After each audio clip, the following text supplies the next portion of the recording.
Hola, mi nombre es José Roberto Rodríguez y es un gusto compartir contigo. Lección número 10, titulada El espiritismo desenmascarado.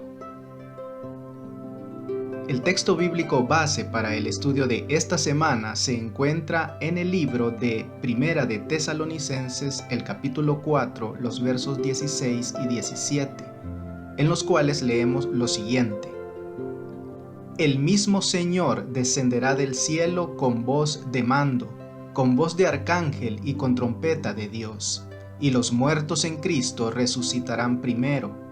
Luego, nosotros, los que estemos vivos, los que hayamos quedado, seremos arrebatados junto con ellos en las nubes a recibir al Señor en el aire, y así estaremos siempre con el Señor. En todo el mundo, millones de personas creen que después de fallecer, los muertos siguen existiendo de manera consciente e incorpórea. Esta creencia es el fundamento del espiritismo, uno de los engaños más extendidos y eficaces de Satanás. Por cierto, el espiritismo tuvo sus comienzos en el Edén, con la mentira de la serpiente a Adán y a Eva: no morirán. A lo largo de la historia ha adoptado diversas formas, pero siempre con la premisa subyacente de que la vida continúa incluso después de la muerte. En el conflicto final de la Tierra, Satanás engañará a millones de personas mediante fenómenos espiritistas. El libro de Apocalipsis indica que esta es una de las formas en que intentará someter al mundo bajo su control. El objetivo de esta lección es mostrar que nuestra única salvaguardia contra los engaños de Satanás en los últimos días es una relación personal con Cristo y una sólida base en las enseñanzas de la Biblia. Esto incluye sus enseñanzas sobre la muerte, a pesar de lo que nuestros ojos, oídos y el corazón traten de decirnos. La lección de esta semana se basa en el conflicto de los siglos, capítulos 31 al 34. Las consecuencias mortales del espiritismo. La fábula de que la muerte en realidad es solo la entrada a una nueva etapa de la vida se basa en el concepto de la inmortalidad natural del alma. Esta idea pagana se infiltró tempranamente en la Iglesia a medida que se alejaba de sus fundamentos bíblicos en un intento de hacer comprensible su fe al amplio mundo romano. La teoría de la inmortalidad del alma fue una de aquellas falsas doctrinas que Roma, adoptándola del paganismo, la incorporó a la religión del cristianismo. Leamos en Mateo el capítulo 10, verso 28. Y no temáis a los que matan el cuerpo, mas el alma no pueden matar. Temed más bien a aquel que puede destruir el alma y el cuerpo en el infierno. ¿Qué debería decirnos este versículo por sí solo sobre la supuesta inmortalidad del alma? El Señor prohibió que su pueblo participara de cualquier tipo de ocultismo. No debían tolerar entre ellos ni encantador, ni espiritista, ni quien consulte a los muertos. Esa gente debía morir apedreada. El castigo parece increíblemente duro, pero tenía el propósito de proteger a Israel de la adoración de dioses falsos. La brujería es demoníaca. Seduce a la gente hacia una adoración falsa y falsifica una relación auténtica con Dios, pero nunca puede satisfacer las necesidades más profundas del corazón. El espiritismo está en el centro del plan de Satanás para cautivar al mundo, pero Jesús, por su gracia y su poder, libera a los cautivos de las cadenas del mal que los atan. Leamos en Eclesiastés el capítulo 9, verso 5. Porque los que viven saben que han de morir, pero los muertos nada saben, ni tienen más paga, porque su memoria es puesta en olvido. Job capítulo 7, versos 7 al 9. Acuérdate que mi vida es un soplo, y que mis ojos no volverán a ver el bien. Los ojos de los que me ven no me verán más. Fijarás en mí tus ojos y dejaré de ser. Como la nube se desvanece y se va, así el que desciende al Seol no subirá. Isaías capítulo 8 versos 19 y 20. Y si os dijeren, preguntad a los encantadores y a los adivinos que susurran hablando, responded, ¿no consultará el pueblo a su Dios? ¿Consultará a los muertos por los vivos? A la ley y al testimonio. Si no dijeren conforme a esto, es porque no les ha amanecido. ¿Qué nos enseñan estos pasajes bíblicos sobre la muerte y la comunicación con los muertos? La creencia de que los muertos van directamente al cielo al morir, aunque no es bíblica, ha existido durante tanto tiempo como la observancia del domingo y está tan firmemente arraigada que es muy difícil que la gente la abandone. Las personas utilizan algunos textos sacados de contexto para tratar de justificar la creencia. Pero esta falsa enseñanza la deja sin protección contra los engaños que Satanás puede presentarle, especialmente durante la crisis final. ¿Cuál ha sido tu experiencia al tratar de explicar el estado de los muertos a otros cristianos? ¿Y hubo algo que te haya resultado eficaz?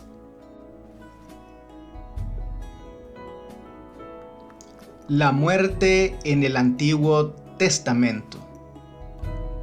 Leamos en Salmos el capítulo 6, verso 5 y capítulo 115, verso 17. Porque en la muerte no hay memoria de ti. En el Seol, ¿quién te alabará? No alabarán los muertos a Jehová, ni cuantos descienden al silencio. Primera de Reyes, capítulo 2, verso 10, capítulo 11, verso 43 y capítulo 14, verso 20. Y durmió David con sus padres y fue sepultado en su ciudad. Y durmió Salomón con sus padres y fue sepultado en la ciudad de su padre David. Y reinó en su lugar Roboam su hijo. El tiempo que reinó Jeroboam fue de 22 años, y habiendo dormido con sus padres, reinó en su lugar Nadab su hijo. ¿Qué enseñan estos versículos sobre el estado de los muertos? El Antiguo Testamento no enseña la inmortalidad del alma. Tampoco enseña que después de la muerte los fieles vuelan a la dicha del cielo por la eternidad, ni que después de la muerte los infieles descienden al infierno, donde arden por la eternidad. Enseña que la muerte es un sueño. El libro de Reyes utiliza la expresión durmió con sus padres para describir la muerte de los patriarcas. Los salmos la llaman el sueño de la muerte. En referencia a la muerte, Job habla de no despertar del sueño. El salmista añade, pero yo en justicia veré tu rostro, quedaré satisfecho cuando despierte a tu semejanza. En el contexto de la derrota y la destrucción del ejército asirio, Salmo 76, 6 llama profundo sueño a la muerte de los soldados. La idea de los muertos como espíritus incorpóreos que vuelan alrededor para comunicarse con los vivos de ningún modo es un concepto bíblico, sino paganismo puro. No entender la verdad sobre la muerte nos deja expuestos a los engaños de Satanás. Muchos tendrán que vérselas con espíritus de demonios que personificarán a parientes o amigos queridos y que proclamarán las herejías más peligrosas. Estos espíritus apelarán a nuestros más tiernos sentimientos de afecto y dolor y harán milagros con el fin de sostener sus asertos. Debemos estar listos para resistirles con la verdad bíblica de que los muertos no saben nada y de que los que aparecen como tales son espíritus de demonios. Leamos en Daniel el capítulo 12, verso 2. Y muchos de los que duermen en el polvo de la tierra serán despertados, unos para vida eterna y otros para vergüenza y confusión perpetua. Y Job capítulo 19 versos 25 y 26. Yo sé que mi Redentor vive y al fin se levantará sobre el polvo, y después de deshecha está mi piel, en mi carne he de ver a Dios. ¿Qué elementos sobre el estado de los muertos añaden estos versículos? La muerte es descansar en el sueño hasta la resurrección. No hay espíritus incorpóreos que vuelen alrededor para comunicarse con los vivos. Aunque los paganos creían en un mundo espiritual, los israelitas entendían la muerte como un sueño hasta la mañana de la resurrección. Aunque lloramos por los muertos, piensa así de los que mueren en Cristo. Ellos cierran los ojos en la muerte y luego, independientemente del tiempo que pase hasta que Jesús regrese, lo siguiente que verán será la segunda venida. El primer pensamiento que podrían llegar a tener en la resurrección es: ¡wow! Al fin y al cabo, Jesús realmente regresó pronto. La muerte en el Nuevo Testamento. Leamos en Juan el capítulo 11, los versos 11 al 14 y 21 al 25. Dicho esto, les dijo después: nuestro amigo Lázaro duerme, mas voy para despertarle. Dijeron entonces sus discípulos: Señor, si duerme, sanará.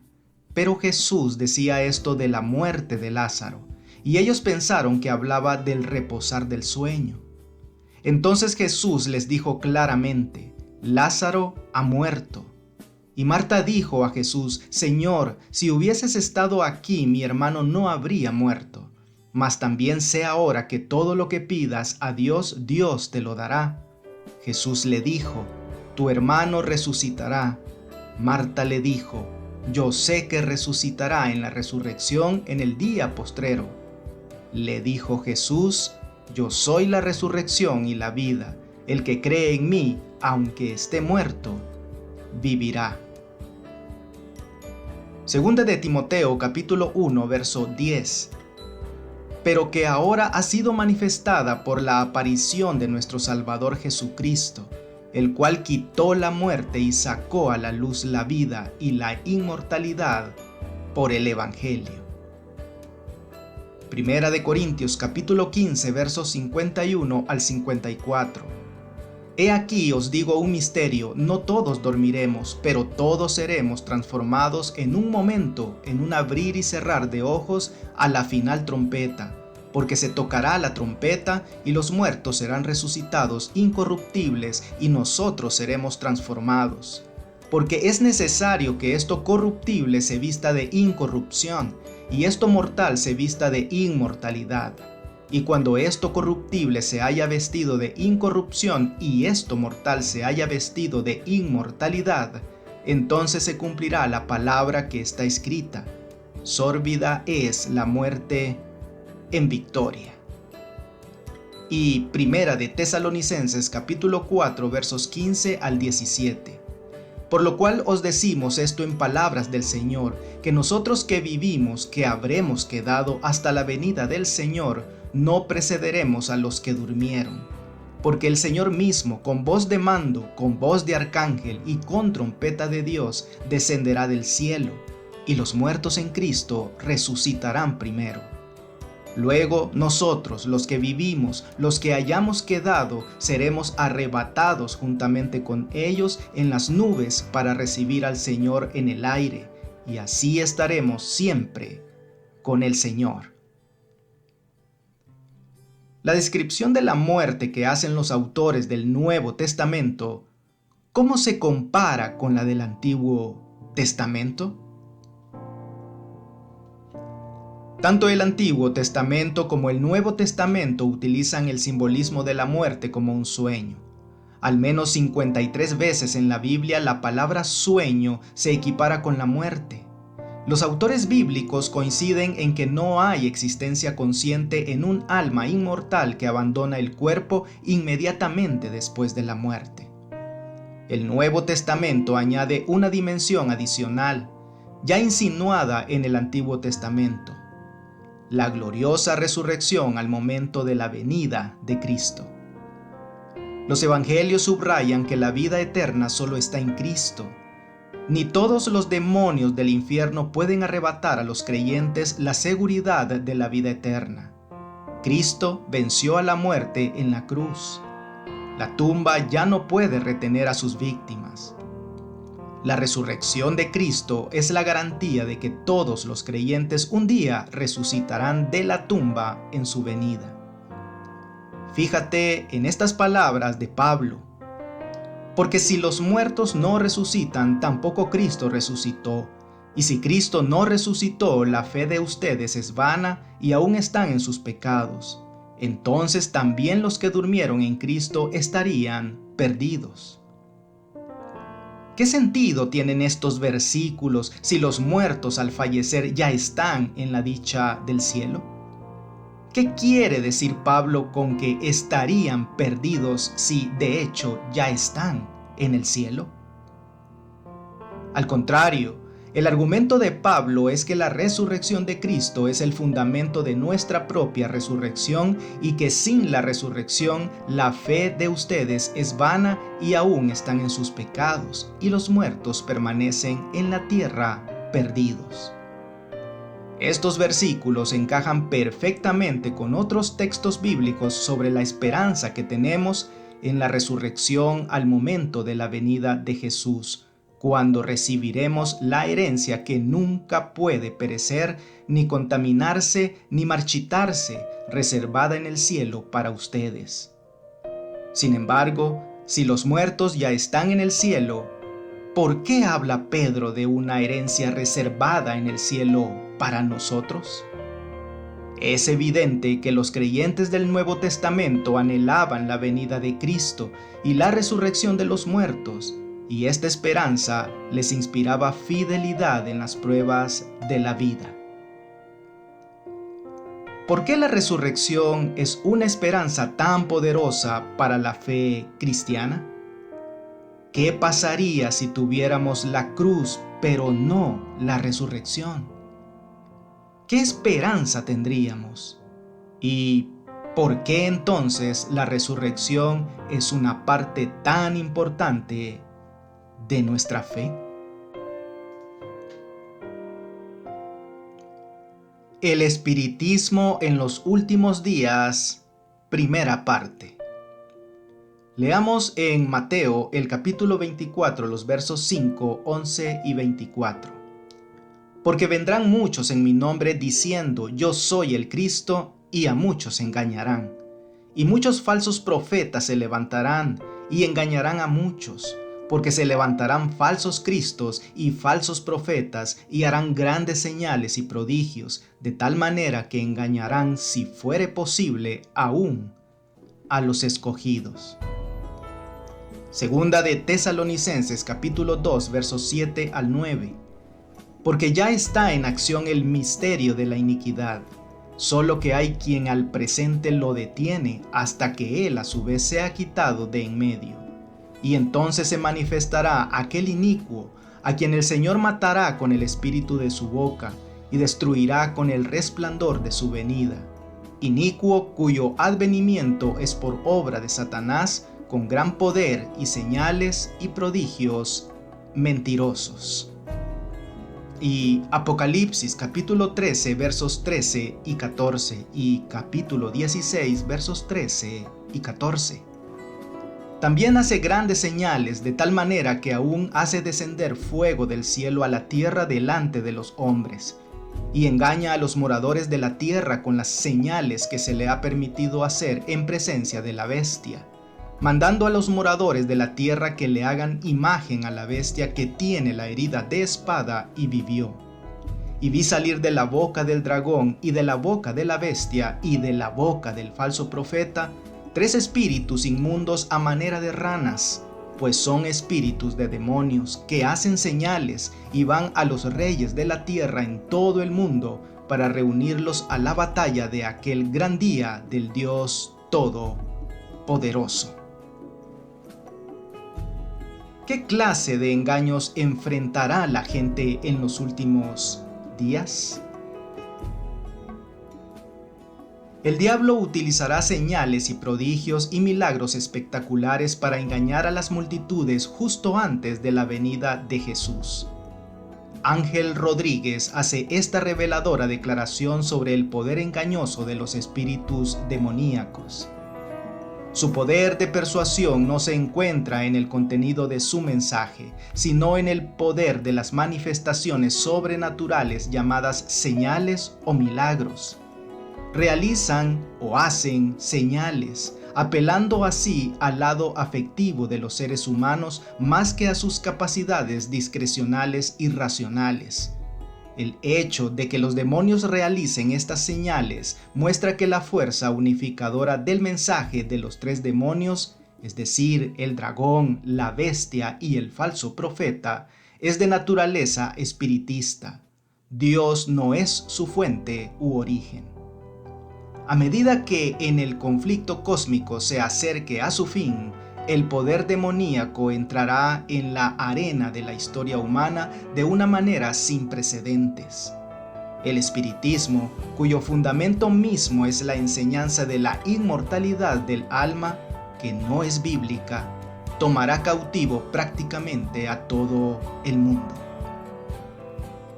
¿Por qué es peligroso confiar en nuestras emociones? ¿Qué papel desempeñan bueno y malo en nuestra experiencia de fe? ¿Y cómo puede Satanás eludir nuestros procesos de pensamiento y apelar a nuestros sentimientos? Satanás ha estado preparándose desde hace tiempo para su último esfuerzo para engañar al mundo. Poco a poco Satanás ha preparado el camino para su obra maestra de seducción, el desarrollo del espiritismo. Aún no ha logrado realizar completamente sus designios, pero lo conseguirá en el poco tiempo que nos separa del fin. Todo el mundo, menos los que estén protegidos por el poder de Dios a través de la fe en su palabra, será incorporado a las filas de los engañados. La gente se está dejando adormecer en una seguridad fatal y solo despertará cuando la ira de Dios se derrame sobre la tierra. Nuestra única seguridad está en Jesús y en su palabra. No es difícil ver cómo millones y hasta miles de millones que no entienden el estado de los muertos podrían ser arrastrados por los engaños que implican la idea de que los muertos viven después de la muerte. Ahora mismo, ¿cuáles son algunos engaños comunes acerca de los cuales están protegidos aquellos que entienden que los muertos duermen? El espiritismo en los últimos días, segunda parte. Nuestra esperanza de salvación está cimentada en Cristo. Sus manos manchadas de sangre nos llaman a aceptar el sacrificio tan gratuitamente ofrecido a un costo infinito. Pronto Cristo regresará para reclamar a los suyos. Tito 2:13 llama la bendita esperanza a la segunda venida de Cristo. El objetivo de Satanás es destruir esta esperanza. Hará milagros, señales y prodigios, cualquier cosa que pueda alejar a la gente de la verdad bíblica y de la salvación en Cristo. Aquí está la paciencia de los santos, los que guardan los mandamientos de Dios y la fe de Jesús. En la lucha final, Satanás hará todo lo posible para impedir que la gente guarde los mandamientos de Dios o tenga la fe de Jesús o ambas cosas. De allí la necesidad de tener cuidado con cualquier enseñanza que, aunque venga acompañada de señales, prodigios y milagros, nos aleje de cualquiera de estas dos características del remanente. Leamos en Mateo el capítulo 24, versos 23 al 27. Entonces, si alguno os dijere, mirad, aquí está el Cristo, o mirad, allí está, no lo creáis. Porque se levantarán falsos cristos y falsos profetas, y harán grandes señales y prodigios, de tal manera que engañarán, si fuere posible, aún a los escogidos.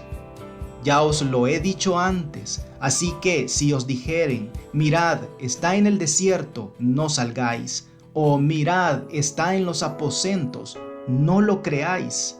Porque como el relámpago que sale del oriente y se muestra hasta el occidente, así será también la venida del Hijo del Hombre.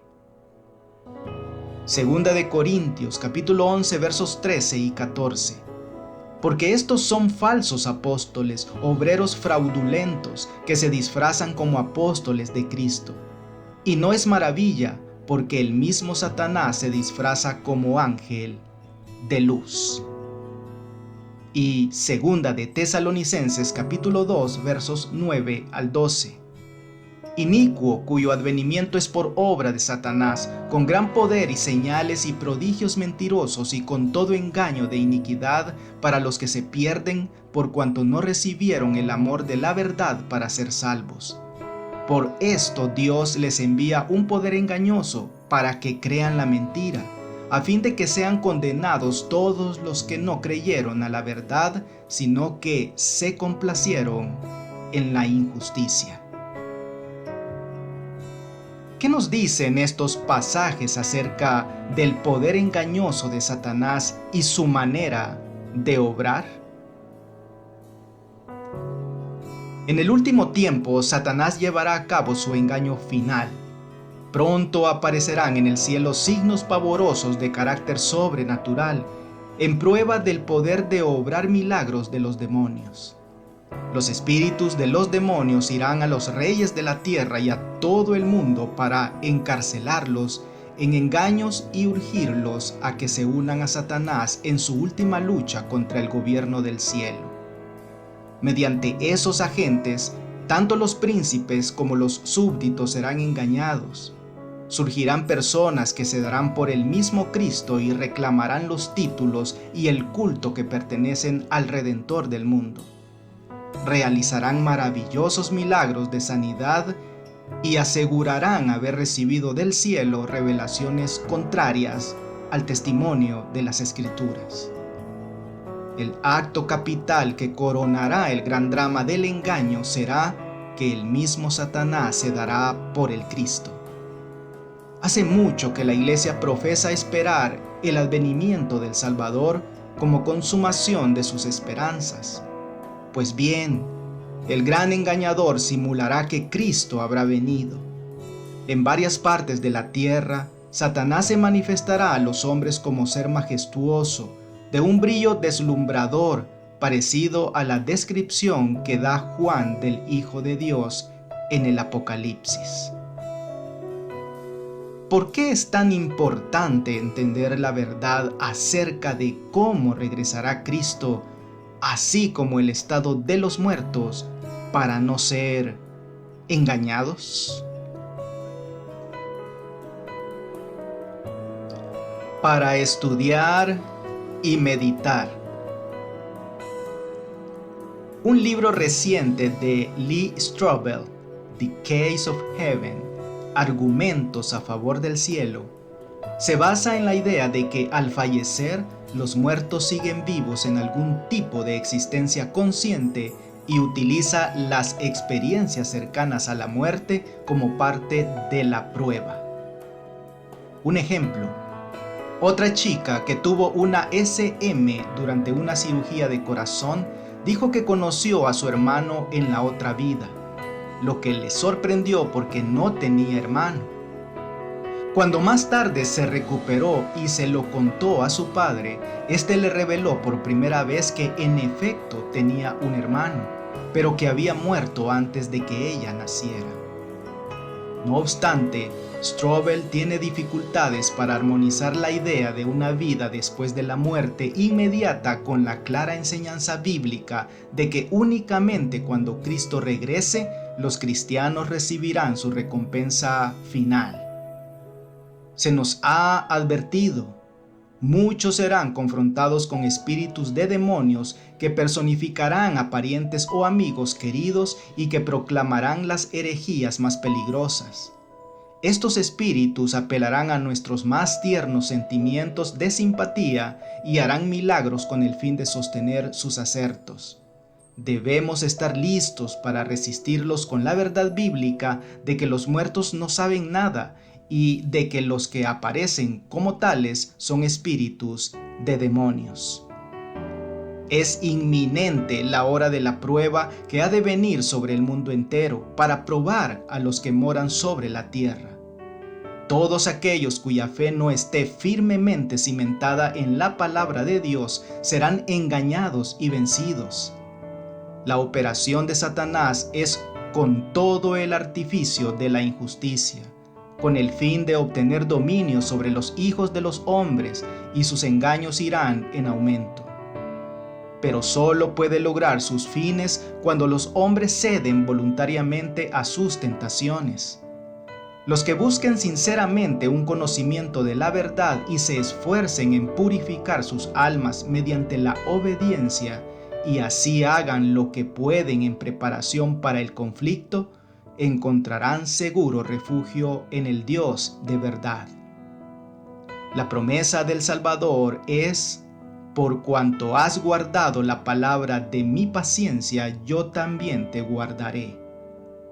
Él enviará instantáneamente a todos los ángeles del cielo para proteger a su pueblo antes que permitir que una sola alma que confíe en Él sea vencida por Satanás.